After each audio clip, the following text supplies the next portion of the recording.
नमस्कार साथियों। क्या आप जानते हैं कि सर्व शिक्षा अभियान भारत में कब शुरू किया गया? भारतीय संविधान के अनुच्छेद 45 में यह व्यवस्था है कि 14 वर्ष के सभी बच्चों को अनिवार्य और निःशुल्क शिक्षा दी जाएगी। सभी जानते हैं कि किसी न किसी कारण हम इस लक्ष्य को प्राप्त नहीं कर सके। भारतीय शिक्षा व्यवस्था में बहुत सी कमियां रह गई थी।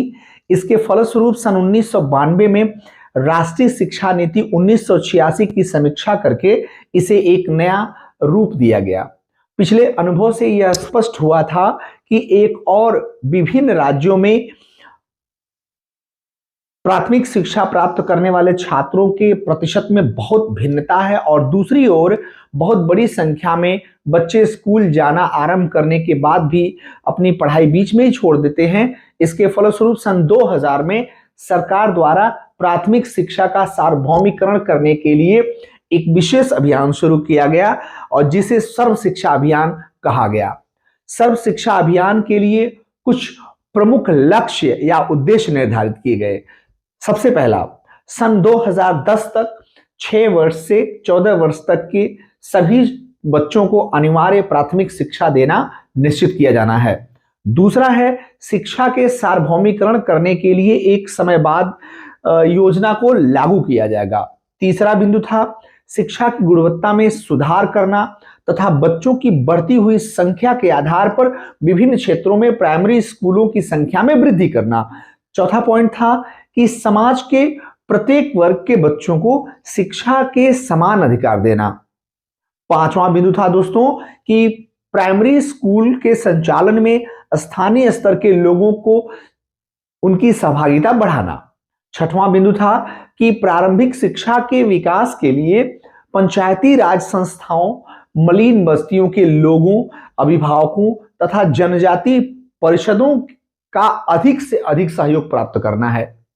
साथियों, सन 2007 तक सभी बच्चों को प्राथमिक शिक्षा की सुविधा उपलब्ध कराना तथा सन 2010 तक सभी बच्चों के लिए कक्षा 8 तक की शिक्षा को पूर्ण करने के लक्ष्य को प्राप्त करना सर्व शिक्षा अभियान की सफलता के लिए सभी राज्यों को विशेष आर्थिक सहायता दी गई तथा क्षेत्रीय स्तर पर आने वाली सभी कठिनाइयों को दूर करने का प्रयास किया गया। इसके बाद भी अनेक कठिनाइयों के कारण सन 2010 तक सर्व शिक्षा अभियान के लक्ष्य को प्राप्त नहीं किया जा सका। साथियों, भारत में शिक्षा की समस्याएं। आज हमारी शिक्षा व्यवस्था में अनेक ऐसी कमियां हैं जिन्हें दूर किए बिना शिक्षा को सामाजिकरण, रोजगार तथा सामाजिक परिवर्तन का एक प्रभावशाली साधन नहीं बनाया जा सकता है। भारत में शिक्षा की प्रमुख समस्याएं ढेर सारी हैं। आइए देखते हैं कुछ समस्याएं क्या हैं। सबसे पहला, प्रबंध तथा साधनों की समस्या। हमारी शिक्षा व्यवस्था की सबसे बड़ी समस्या इसमें एकरूपता का अभाव होना है। इसका आशय यह है कि जहां एक ओर अनेक उच्च संस्थाएं और शोध संस्थानों का प्रबंधन और वित्तीय व्यवस्था सरकार के हाथ में है, वहीं दूसरी ओर बहुत सी उच्च शिक्षण संस्थाओं का प्रबंध उन व्यक्तियों अथवा स्वयंसेवी संगठनों द्वारा भी किया जाता है जो आर्थिक लाभ के दृष्टिकोण से इनका संचालन करते हैं। एक ओर देश में लाखों साधनहीन प्राइमरी स्कूल है तो दूसरी ओर अत्यधिक प्रतिष्ठित पब्लिक स्कूलों द्वारा शिक्षा प्रदान की जाती है। फलस्वरूप शिक्षा की गुणवत्ता संबंधी भिन्नता से अनेक प्रकार की और असमानताओं को प्रोत्साहन मिलने लगता है। दूसरी ओर शिक्षा में नियोजन का अभाव है। यह सच है कि आजादी प्राप्त होने के बाद भारत में विभिन्न स्तर के शिक्षण संस्थाओं की संख्या में बहुत वृद्धि हुई है, किंतु यह वृद्धि देश की जनसंख्या और छात्रों की बढ़ती हुई संख्या के दृष्टिकोण से बहुत कम है। आज भी शिक्षा का विकास किसी नियोजित नीति के आधार पर नहीं हो पा रहा है। अनेक क्षेत्रों में स्नातकों की भरमार होने के कारण बेरोजगारी बढ़ी है, जबकि बहुत से क्षेत्र ऐसे हैं जिनके लिए प्रशिक्षित और कुशल व्यक्ति उपलब्ध ही नहीं है। इस नियोजित शिक्षा के कारण ही छात्र असंतोष, विभिन्न प्रकार के आंदोलन तथा अनुशासनहीनता को प्रोत्साहन मिलता है। तीसरा पॉइंट है कि शिक्षा का राजनीतिकरण हो रहा है। वर्तमान में शिक्षा में अध्यापकों की नियुक्ति तथा छात्रों के प्रवेश में राजनेताओं का बढ़ता हुआ प्रभाव चिंता का विषय है। इसके अलावा कुछ समाजशास्त्री यह भी मानते हैं कि कुछ विशेष वर्गों को बिना योग्यता के सरकारी और आर्थिक सहायता प्रदान करना भी शिक्षा के राजनीतिकरण का एक विशेष रूप है। शिक्षण संस्थाओं में चुनाव की प्रणाली और अध्यापकों द्वारा राजनीतिक दलों को उनसे संबंधित होना, ये सब राजनीतिकरण का एक स्तंभ बनता जा रहा है। चौथा है व्यावसायिक शिक्षा की कमी। यह सच है कि देश में बड़ी बड़ी औद्योगिक शिक्षण संस्थान की स्थापना की गई है, लेकिन इनका लाभ जनसाधारण को नहीं मिल पाता। व्यावसायिक शिक्षा के नाम पर देश में इस समय बड़ी संख्या में पॉलिटेक्निक स्कूल खोले जा चुके हैं, किंतु आज 135 करोड़ जनसंख्या वाले देश में इनके द्वारा ग्रामीण क्षेत्रों को अधिक लाभ नहीं मिल सका है। हमारी अर्थव्यवस्था में आज भी खेती, दस्तकारी, कुटीर उद्योगों तथा सामान्य व्यापार के विशेष महत्व हैं। ग्रामीण क्षेत्रों में ऐसी शिक्षण संस्थानों का नितांत अभाव है जो स्थानीय स्तर पर बच्चों को खेती, दस्तकारी और कुटीर उद्योगों की शिक्षा दे सकें। यही कारण है कि ग्रामीण और श्रमिक अपने बच्चों को शिक्षा देने में अधिक रुचि नहीं लेते हैं। पांचवां, शिक्षकों में अलगाववाद। शिक्षा की सफलता बहुत ही बड़ी सीमा तक शिक्षा के प्रति अध्यापकों की कटिबद्धता पर निर्भर है। विभिन्न स्तर की शिक्षा संस्थानों में शिक्षकों को इस तरह के अधिकार प्राप्त नहीं हैं जिनके द्वारा वह शिक्षा व्यवस्था को प्रभावशाली बना सकें। अधिकार विहीन स्थिति में छात्र नेताओं के दबाव के सामने अध्यापक अपने शैक्षणिक कर्तव्यों का पालन नहीं कर पाते। शिक्षा संस्थानों के प्रति प्रशासन की उदासीनता भी शिक्षकों में अलगाववाद की दशा को प्रोत्साहन देती है। छठवां, दोषपूर्ण परीक्षा पद्धति। वर्तमान शिक्षा व्यवस्था में परीक्षा पद्धति की कुशलता और योग्यता का वास्तविक मानदंड नहीं है। पाठ्यक्रम पर आधारित वर्ष में एक बार ली जाने वाली परीक्षा छात्रों को गलत तरीके अपनाने की प्रेरणा देती है। इसके फलस्वरूप विभिन्न विभागों की नौकरियों तथा उच्च शिक्षा संस्थानों में प्रवेश के लिए अलग से प्रतियोगी परीक्षाएं आयोजित की जाने लगी हैं। इससे एक और सामान्य शिक्षण संस्थानों में शिक्षा के प्रति उदासीनता बढ़ रही है, तो दूसरी ओर सरकार पर दोहरी परीक्षा प्रणाली के कारण अतिरिक्त व्यय का भार बढ़ रहा है। सातवां, ड्रॉप आउट की समस्या। वर्तमान जीवन में शिक्षा से संबंधित एक प्रमुख समस्या संपन्न और निर्धन परिवार के बच्चों को मिलने वाली शिक्षा की सुविधाओं से है। बच्चे समाजीकरण में प्राथमिक शिक्षा की भूमिका उनका सबसे अधिक होती है। इसके विपरीत हमारे देश की प्राथमिक शिक्षा की व्यवस्था का ढांचा कुछ इस तरह का है कि 6 से 14 वर्ष की आयु तक के जितने भी बच्चे विभिन्न कक्षाओं में भाग लेते हैं, उनमें एक बड़ी संख्या में बच्चे बीच में ही स्कूल आना बंद कर देते हैं। उदाहरण के लिए मान लीजिए कुछ ऐसा हुआ कि कक्षा 2 में प्रवेश लेने वाले 80 विद्यार्थियों में से कक्षा 3 में पहुंचने वाले विद्यार्थियों की संख्या 60 रह जाती है, तो 20 विद्यार्थियों में होने वाली कमी 25% होगी। इसी कमी को हम ड्रॉप आउट दर कहते हैं। बीच में ही विद्यालय छोड़ने वाले बहुत से बच्चे वे होते हैं जो बहुत निर्धन परिवार से संबंधित होने के कारण गांव में फसल बोने, फसल को काटने अथवा कुछ दूसरी घरेलू जिम्मेदारियों के कारण स्कूल जाना बंद कर देते हैं। हमारे देश में शिक्षा से संबंधित ड्रॉप आउट की दर तरह तरह की सामाजिक, आर्थिक और असमानताओं को बढ़ाने वाला एक प्रमुख कारण है। शिक्षा तथा शिक्षा संस्थानों से संबंधित समस्याओं का निराकरण करने के लिए आज नियोजित रूप से अनेक प्रयास करना जरूरी है। इसके लिए कुछ सुझाव उपयोगी सिद्ध हो सकते हैं। जैसे कुछ सुझाव की हम बात करते हैं। सबसे पहला, निजी प्रबंधन द्वारा संचालित शिक्षण संस्थाओं पर सरकार का इतना नियंत्रण जरूरी है कि उनके द्वारा छात्रों का आर्थिक और बौद्धिक शोषण न किया जा सके। साथियों, दूसरा, शिक्षा को राजनीति से अलग रखा जाए। लोकतंत्र में चुनाव का महत्व जरूर है, लेकिन शिक्षा संस्थानों में चुनाव की प्रणाली ने एक और स्वस्थ वातावरण का निर्माण किया जाए, इसको करना बहुत जरूरी है। तीसरा, ग्रामीण स्तर पर कृषि उद्योग धंधे तथा दस्तकारी का प्रशिक्षण देने वाले संस्थाओं का व्यापक स्तर पर स्थापना किया जाए, ये बहुत जरूरी है।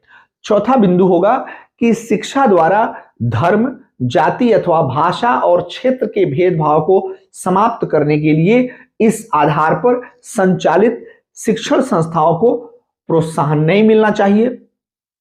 पांचवा, एक ऐसी शिक्षा नीति का होना बहुत जरूरी है जो देश की वर्तमान जरूरत और साधनों के अनुकूल हो। शिक्षा नीति में केवल उन्हीं उद्देश्यों को शामिल करना चाहिए जिन्हें वास्तव में प्राप्त किया जा सके। साथियों, वर्तमान दशाओं में प्रत्येक क्षेत्र में संबंधित शिक्षा में नैतिक शिक्षा को जरूर शामिल करना चाहिए, क्योंकि शिक्षा का मूल उद्देश्य ही छात्र का नैतिक और बौद्धिक विकास करना है।